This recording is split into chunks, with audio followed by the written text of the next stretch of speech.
কি অপরাধ ছিল ভগবান আমার, এইরকম একটা লোকের সাথে আমার সম্পর্ক জুড়ে দিয়ে আমার সারা জীবনটা অন্ধকারে ঠেলে দিলে।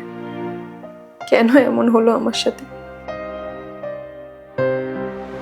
ওই বলুন ম্যাডাম, এত জরুরি তলব কিসের?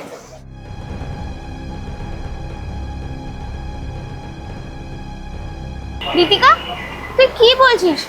তোর কোনো আইডিয়া আছে তুই যা বলছিস এই সম্বন্ধে? কোনো মেয়ে কি ইচ্ছা করে তার স্বামীর নামে এসব বলে? কতটা অসহায় হয়ে আজকে আমি এইসব কথাগুলো বলছি। আর তোর শাশুড়ি? শাশুড়ি, সে তো আর সব শাশুড়িদের মতন টিপিক্যাল শাশুড়ি। তার তো ছেলের কোনো দোষই থাকে না, তার যত দোষ তার বৌমা।